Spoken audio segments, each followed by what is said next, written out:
महायुतीकडून जागा वाटप करणं अद्यापही राहिलेलं आहे. तशा पद्धतीची कुठचीही घोषणा झालेली नाहीये. मात्र जे मित्र पक्ष आहेत, घटक पक्ष आहेत, त्यांचं काय, हा सुद्धा प्रश्न या निमित्तानं निर्माण झालेला आहे. रिपब्लिकन सेना ही एकनाथ शिंदे यांच्या शिवसेनेसोबत जोडली गेलेली आहे आणि त्यांच्याकडनं सुद्धा काही जागांची मागणी केलेली आहे. आपल्यासोबत यासाठी बोलण्यासाठी रिपब्लिकन सेनेचे अध्यक्ष आनंदराज आंबेडकर आहेत. आपण त्यांच्याशी बोलणार आहोत. सर नमस्ते. एकनाथ शिंदे यांच्यासोबत सध्या तुम्ही आहात, तुमची युती आहे. अद्यापही जागा वाटप जे आहे हे महायुतीकडनं जाहीर झालेलं नाही. नेमकी तुम्ही किती जागांची मागणी केलेली आहे? मुंबईमध्ये आम्ही 17 जागा मागितलेल्या आहेत, ठाण्यामध्ये 8 जागा मागितलेल्या आहेत आणि ओव्हरऑल आम्ही 125च्या आसपास जागा मागितलेल्या आहेत त्या सर्व ह्याच्यामध्ये. आणि आम्ही जागा मागताना त्यांना सांगितलेलं आहे की आम्ही जे उमेदवार देतोय ते लढण्यासाठी म्हणून नाही तर जिंकण्यासाठी म्हणून देतोय. आणि त्या पद्धतीने आम्ही इथे जवळजवळ आठवडाभर इंटरव्ह्यू घेतले संपूर्ण 29 महानगरपालिकेतल्या सर्वच लोकांची आणि त्यानंतर फायनलाइज करून ती लिस्ट बनवण्यात आलेली आहे.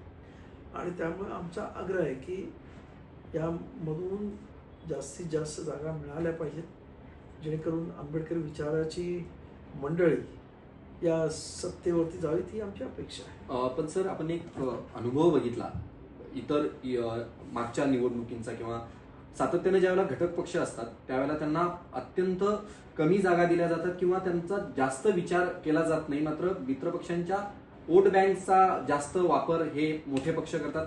तुम्हाला असं वाटतंय की असं काही होईल या निवडणुकीत?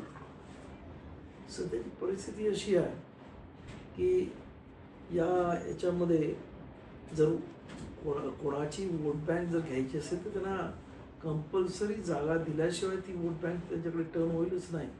कारण एवढे आज महाराष्ट्रामध्ये बोलल्याबरोबर ती वोट बँक कोणाकडे जाईल अशा पद्धतीची परिस्थिती राहिलेली नाही.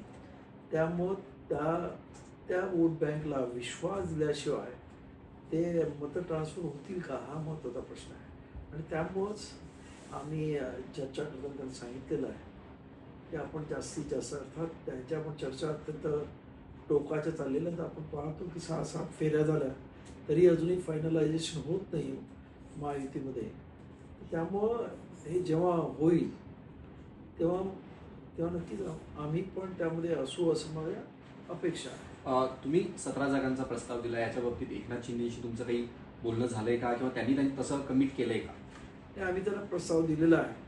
ते म्हणाले आम्ही जरूर याच्यावरती विचार करू. ते पॉझिटिव्ह आम्हाला दिसले की आम्हाला म्हणजे योग्य पद्धतीने जागा देण्याचा त्यांच्या डोक्यामध्ये मानस आहे असं मला एकंदरीत त्यांच्या चर्चेतून दिसलेलं आहे. जर तरचा प्रश्न, जर तितक्या गांभीर्याने घेतलं नाही किंवा तुमच्या अपेक्षेप्रमाणे जागा तुम्हाला मिळाल्या नाहीत तर मात्र तुमच्या पक्षाची भूमिका काय असणार आहे?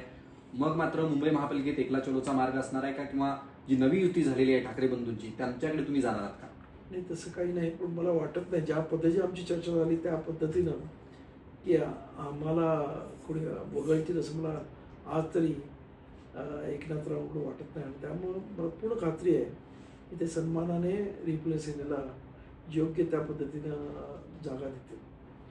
आनंदराज आंबेडकर होते, रिपब्लिकन सेनेचे अध्यक्ष. त्यांनी असं म्हटलेलं की 17 जागांचा प्रस्ताव आम्ही मुंबई महानगरपालिकेसाठी दिलेला आहे आणि आमच्या बाबतीत ते सकारात्मक विचार करतील अशा पद्धतीचा विश्वास सुद्धा त्यांनी व्यक्त केला आहे. Video journalist Arun पेडणेकरसह Vishal Patil, NDTV Marathi, Mumbai.